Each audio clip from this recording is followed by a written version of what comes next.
Hello everyone, my name is Agustina Delvais Laban with student ID number 254-11073.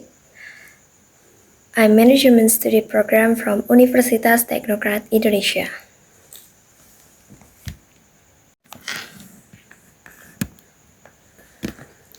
Setelah kita membahas suku bunga, sekarang kita beralih ke salah satu musuh dalam selimut di dunia ekonomi, yaitu inflasi. Sebagai mahasiswa manajemen, kita tidak boleh cuma tahu kalau inflasi itu harga naik. Tapi kita harus tahu kenapa itu terjadi dan apa harganya bagi masyarakat. Yang pertama, penyebab inflasi atau the why. Secara garis besar, ada 3 penyebab utama yang harus kita pahami. Demand pull inflations atau tarikan permintaan. Ini terjadi ketika permintaan masyarakat terhadap barang sangat tinggi tetapi produksinya tidak bisa mengejar. Ibaratnya terlalu banyak uang mengejar, terlalu sedikit barang. Sebagai manajer, di posisi ini kita bisa menaikkan harga karena pasar memang sedang berebut barang kita. Yang kedua ada cost push inflation atau dorongan biaya. Ini yang paling sering bikin manajer pusing. Terjadi karena biaya produksi naik, misalnya harga BBM naik atau upah buruh naik drastis. Mau tidak mau perusahaan harus menaikkan harga jual agar tidak rugi. Yang ketiga ada expect inflations atau ekspektasi. Ini karena faktor psikologis. Kalau semua orang mengira bulan depan harga naik, maka pedagang akan menaikkan harga dari sekarang. Ini seperti ramalan yang terwujud dengan sendirinya. Lalu ada dampak inflasi bagi dunia bisnis. Dampaknya tidak selalu buruk, tergantung kadarnya. Kalau bagi debitur atau peminjam, sebenarnya menguntungkan karena nilai utang yang mereka bayar di masa depan secara real jadi lebih kecil. Dan bagi perusahaan atau manajemen, menimbulkan ketidakpastian.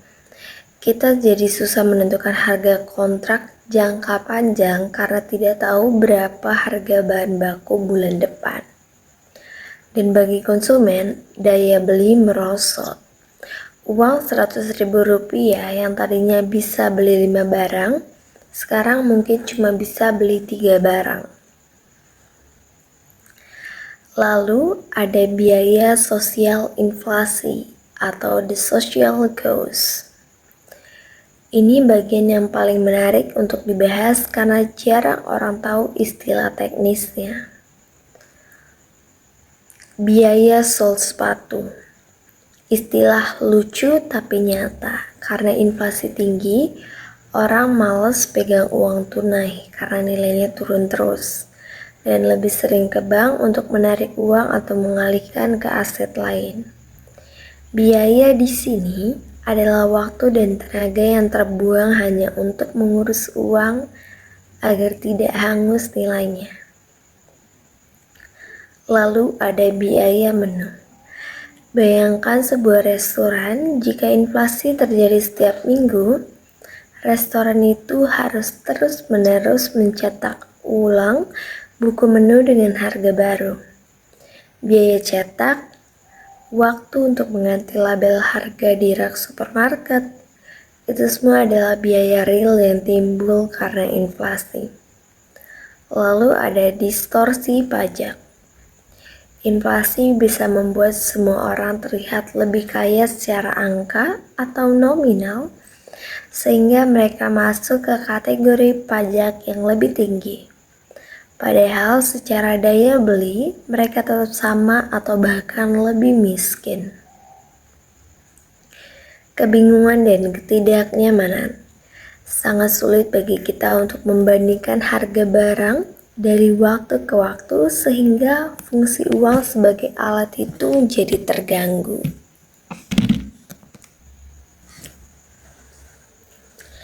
The big picture atau menyambungkan semua titik.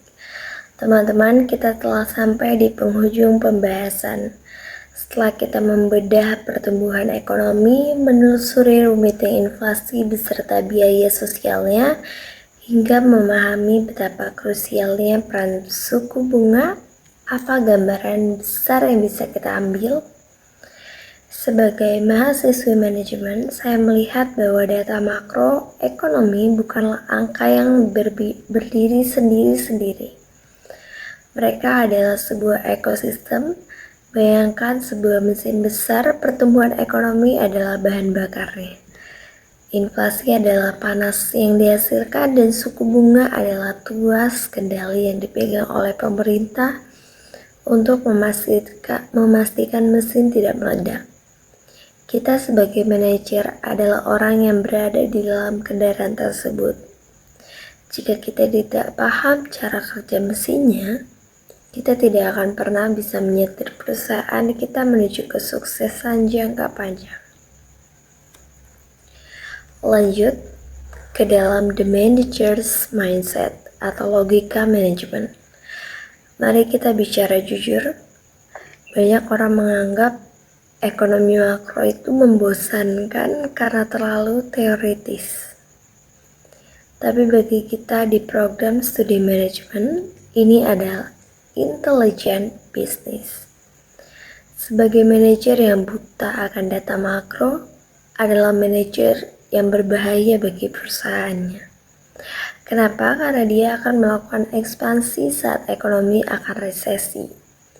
Dia akan meminjam modal besar saat suku bunga akan melonjak dan dia akan gagal menyelesaikan harga saat inflasi melambung tinggi. Memahami data makro berarti kita lebih memiliki kemampuan meramal secara ilmiah. Kita bisa mengantisipasi badai sebelum hujan turun dan itulah yang membedakan leader yang tangguh dengan manajer yang biasa-biasa saja.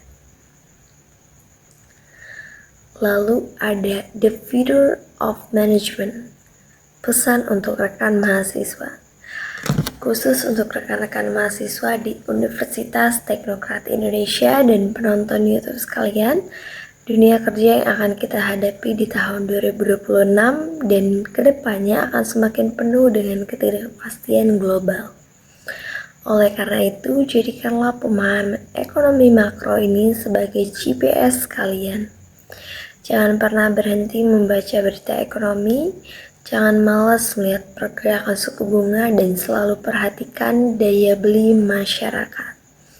Jika kalian bisa membaca data, kalian bisa menguasai pasar. Finally, we have come to the very end of these presentations. To wrap everything up, macroeconomics is the map. Management is the journey and leadership is the compass. By understanding the macro environment, we empower ourselves to make better, smarter, and more impactful decisions for our companies and our country. I'm Agustina Della Peslaban with NPM 254-11073 from the Management Study Program at Universitas Teknokrat Indonesia. It has been an honor to share this insight with you all. I hope this video helps you understand macroeconomics from a different, more practical perspective. Thank you to my lecturer for the continuous support and thank you all for watching. Don't forget to stay curious and keep striving for excellence. See you in the next video. Success for all of us. Thank you and goodbye. Well, that brings us to the end of my presentations. I hope this video gives you a clear perspective on why macroeconomic data matters so much in the field of management. I would like to express my sincere gratitude to my lecturer for the guidance, and to all of you for watching this video until the end. I hope you found it helpful. Once again, I'm Agustina Del Paislaban from Universitas Teknokrat Indonesia. Thank you for your time and attention. Don't forget to keep learning and stay inspired. See you in the next video. Bye-bye.